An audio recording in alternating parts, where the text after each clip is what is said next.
Okay, we're in the hood. You just got out the state pen, and you come and move into my co-op city, and I'm like, yo, man, the cookie game is what's up.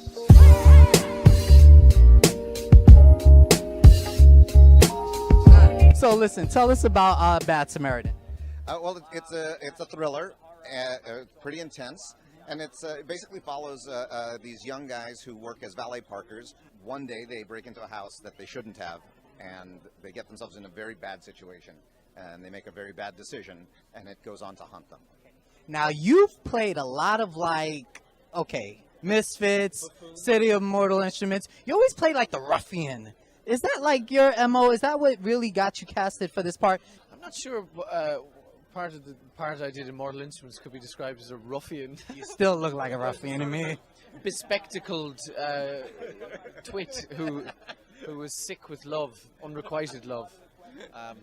But maybe, I bring a sort of a rugged, ruffian, masculine quality to everything I do. Now, why did you pick Rob for this part? Well, I was crazy about Rob ever since he did Misfits, and so I asked him if he would do a part in a movie I directed called Geostorm, and we got along so well, and I just kept hounding him, saying, I'm going to do this movie called Bad Samaritan, I want you to play the lead role, you got to read the script, and I wouldn't leave him alone until he said yes. Now, Geostorm is dropping soon. How different was it going from, I'm not even going to try to describe that natural disaster, man-made conspiracy theory movie to a crime thriller? How different is that from a production standpoint and from an actor standpoint? Well, all movies are hard to make, and that one, Geostorm, it's a huge film, takes a lot of time, a lot of people. But this movie, we didn't have a lot of time, we didn't have a lot of money, so we had to work maybe even harder to do it. But both movies, were about the characters in the situation, and that's what I'm most proud of. Yeah. And as an actor, switching up? When you come down to the nuts and bolts of it, scenes are scenes, and you want to make them the best that they possibly are. But I think it's the window dressing around the scenes that changes, and also the time in which you're given to get the scene done. Usually, with a larger budget thing like Geostorm, we had more time to kind of let things percolate. But with this, we were, very, very limited time. We shot it in 8 weeks. Bad Samaritan.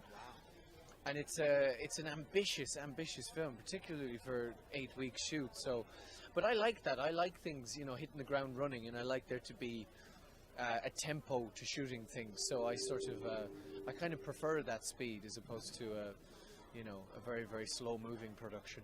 Okay. All right. Last but not least, 3-second charm is what this segment is called. I'm gonna give you 3 things. You got to tell me your favorite out of the 3. Okay. Favorite animal. Lion. Honey badger. Favorite food. Sushi. Sushi. I was going to say that too. Popcorn. I'll say popcorn. Favorite place to vacation. Hawaii. Oh. Do you know the west of Ireland? Lovely. When the sun comes out, there's no better place, which is very rare. All right, guys, this is Greg Bernard here with Dean and Rob. We're going to go get some sushi and talk about going to Ireland soon. Okay. Hello. Hi. Okay, we're ready. Hello. There's. Hello. Okay. This hello. man has risked his life and his livelihood to catch Pokemon all around New York. You're a brave man. Brave Thank man. you. Thank you very much. He's been interviewing me all this time. Ask him loads of questions about Pokemon Go and the strange culture that's built up around the app. Yes, it's been great. So there's Pikachu and Pikachu's here. There he is. Yeah. Anyway, but we're here for your new movie, Bad Samaritan. Can you tell us a little bit about it? Captain, do you want to take it away? Yes. Sure. It's a thriller. It's an urban thriller. And it's about 2 young guys who have come up with their own little scam, which is they work as valet parkers at a restaurant. And if they have if they can find a registration in the car where the people live near the restaurant while they're having dinner, they go and they rob the house. Okay. They don't wipe out a family, but they'll take things that might get blamed on a housekeeper. Okay. I think we're going to encourage young thieves all over this country to start doing scams of their own, perhaps the same. Although at the start of our movie, they end up robbing the wrong house, and some very bad things start to happen. Okay, that sounds like a little bit. I thought it was a the comedic, but it's actually dark. Okay. It gets very It gets dark. pretty dark. It's pretty intense. Yeah. Oh, okay. So when is it showing? When This will be out in the first quarter next year, Okay. and it'll be actually our biggest release, theatrical release from Electric Entertainment. Oh yes. Woo! Yes. Look at that. That's cool. I know. I was like going like, oh, you're doing the Librarians here. It's a production. I mean, is the Librarians continuing? Well, hopefully. I mean, we just wrapped season 4, Yes. and it's going to start airing on December 20th, and hopefully our ratings are good and we get picked up for another season. Okay. Well, congratulations, guys. Thank you for the Pokemon Thank you, talk. Ricky.org. You guys are wonderful. Thank you. Chin chin. Thank Nice you. to meet you. Okay. Can we do it like a Sure. group shot, like just that? All right. Thank you so much. So can we talk a little bit about the premise of the film and how it came about and how you brought the cast together? Sure. So the premise of the film is two young guys who work as valet parkers at an upscale restaurant have come up with a little scam. They've realized that when people hand them their car keys, they usually also hand them the keys to their house. And so they look at the registration, and if they live near enough to the restaurant, they figured they could get into the house before dinner's over. Right. And so these are not like sophisticated criminals. They're not wiping houses out. They're not wiping people's lives out. They're taking things that people then say, where did I put my watch, or where did I put my cash? So it's a small time scam, and they've been doing this for a while. And this That's is like their the most amount of thinking, isn't it? You just steal small things so that the restaurant won't get recorded. Exactly. But one day they break into the house of someone they shouldn't have, and there are immense consequences for having robbed the wrong house. Yeah. What he said. And no, you can go ahead. If you yourself were in Sean's situation, what do you think that you would do if you saw the girl? Probably would have done a similar to Sean, because I think that's what for the few people who have seen the film,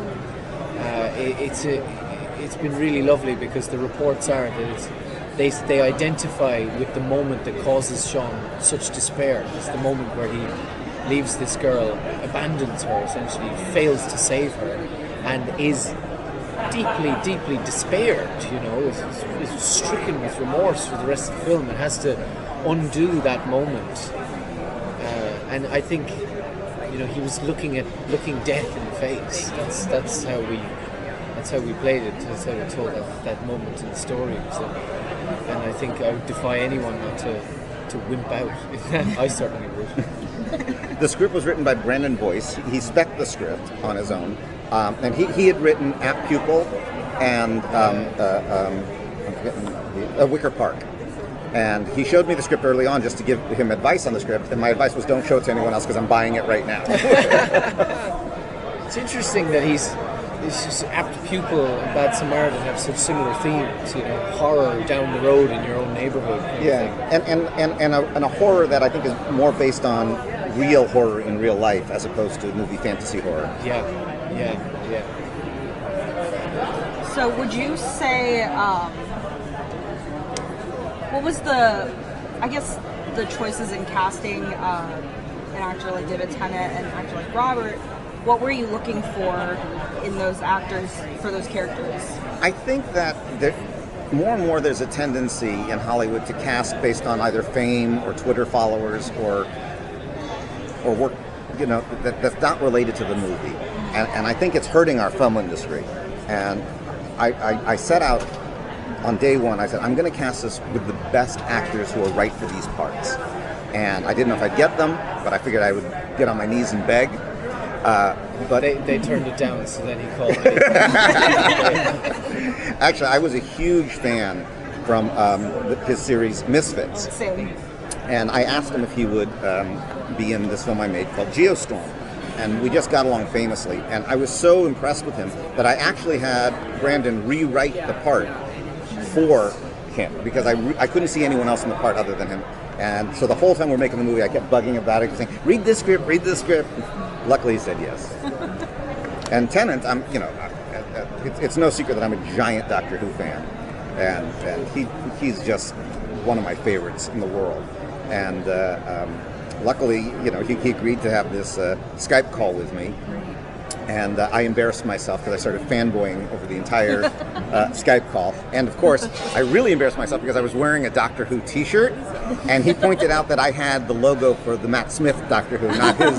So I definitely had a Who faux pas. But he forgave me and he did the movie anyway. My agent, Rose, in London, she went to a screening of Bad Samaritan just recently with David, who was like fangirling massively. It's like, I'm sorry, it's just going to be the two of us. And there was lots of action-packed like scenes that we saw in the trailer for the first time today. Without teasing anything too much, can you like name like what was the most difficult for you to direct or for you to act in? Well, I think sometimes logistical constraints can make it difficult. Things like nights, can really wear you down. I mean, I think it contributed to the exhaustion of Sean, the character I was playing. To see that, we lived like vampires for a good half the shoot at least. So that type of thing really, the physical stuff is exhausting, but I really like that, because it takes your headspace and puts you somewhere else. But I think the intensity of the scenes between myself and David, which I won't tell you much about, but those were really difficult, because Very intense. really intense, and I think you come out of it just exhausted on so many levels. And on top of it, we didn't plan on it, but we were hit with 5 snowstorms during the shoot, which actually worked out great in the film, but it made some of these action sequences that much more difficult because you're in a blizzard trying to shoot very intense acting scenes. And it's a real tribute to both my actors in that they literally were standing in a blizzard acting their asses off. And it's like we had snow days. We had like days where we just sat at home, staring out the window. It doesn't look like it's clearing up anytime soon. It's a testament to the fact that I'm in the right business that I didn't go, yeah, we have a snow day. I was like, oh. Because when I was in school, I loved snow days. Robert, so I've seen most of your filmography. You've done some very serious stuff, Yeah. but I think that what endears people most to you is your unique comedic charm. Oh, thanks very much. This movie is very different from some of that. Can you talk about sort of what playing comedy brought to playing such a serious sort of horror role, if that helped at all? Well, there was a few moments in the film where,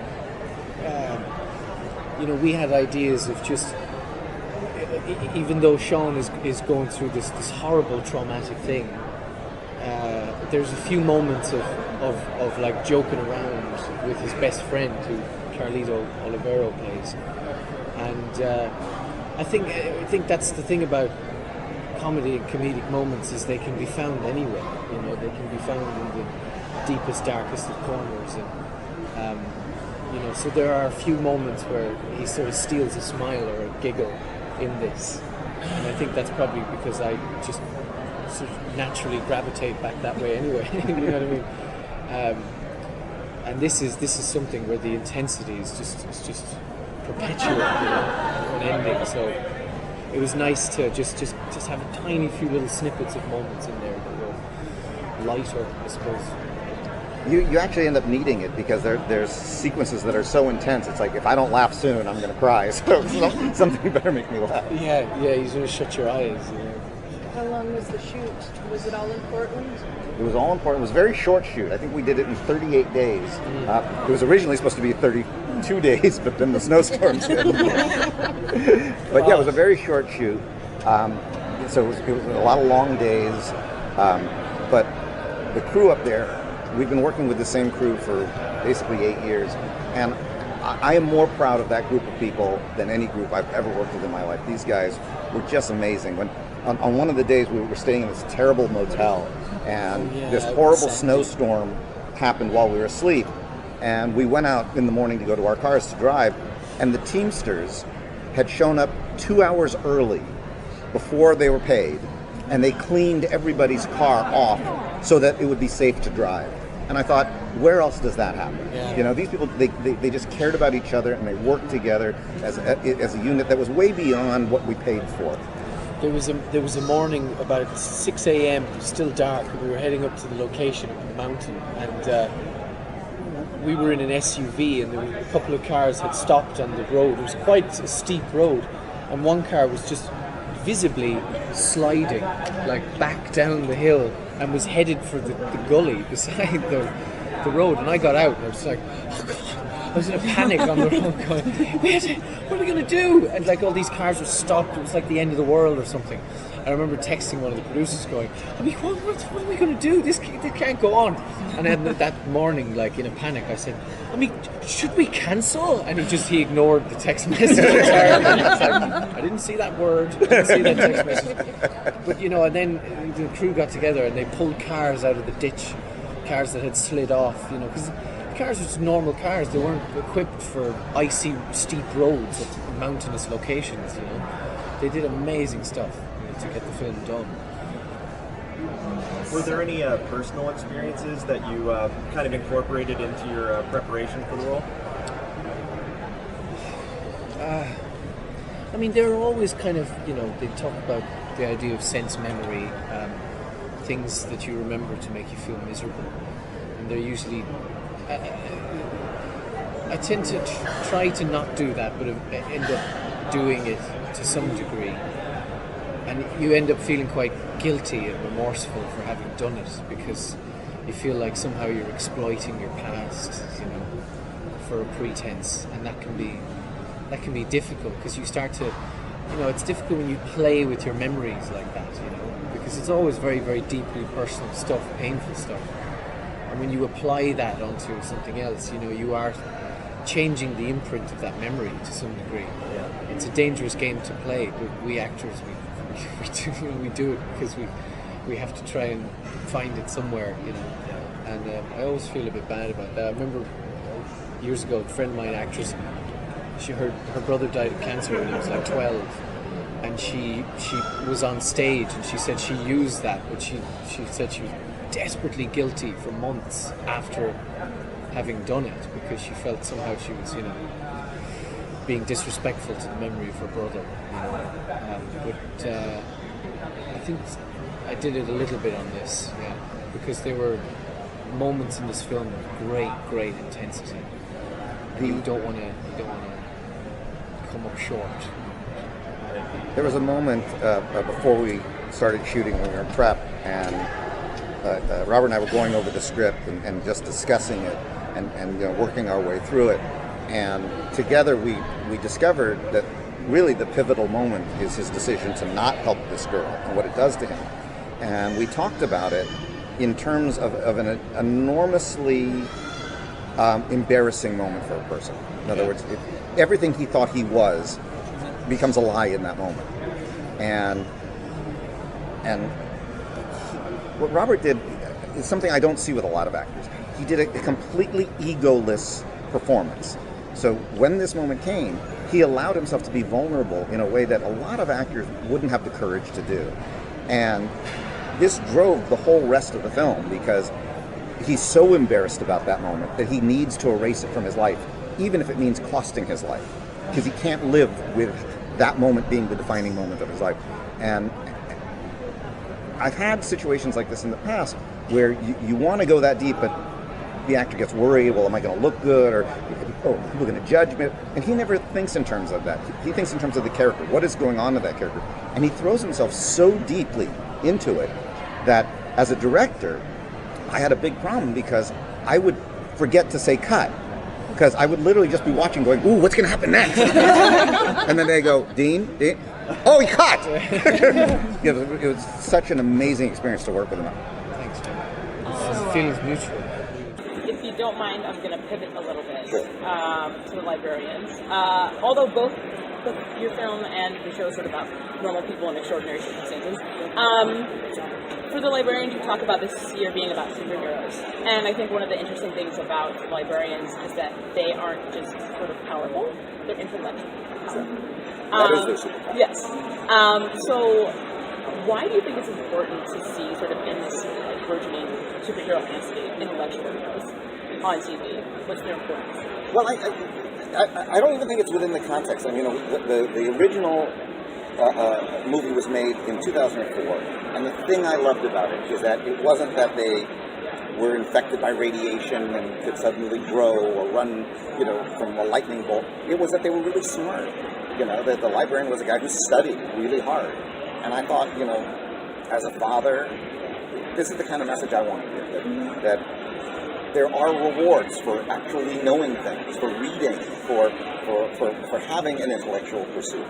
And, so we said, well, okay, let's do that, but now we have to do that in a form that's entertaining and fun. And I think that The Librarians really has this great balance in that every show is meticulously researched. We always try to bring in things that people don't know about, whether it's something small or large.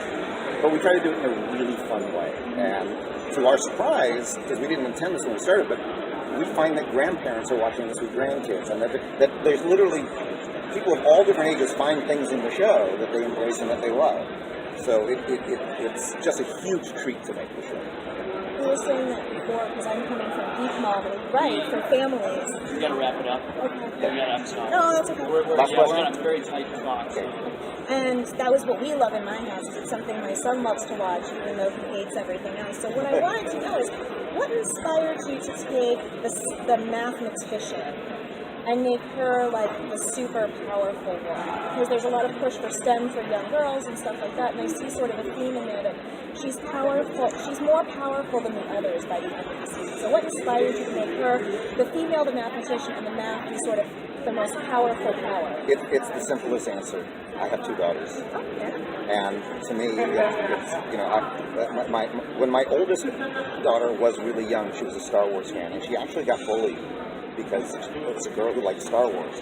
And I really just always wanted to put in front of her that there's nothing to be afraid of about being smart. There's nothing to be ashamed of about knowing things. And there's nothing to be ashamed about being a geek. Yeah. Cool hair, by the way. Absolutely. What's up? Thank you, guys. It's Eliza from Hamilton the Musical.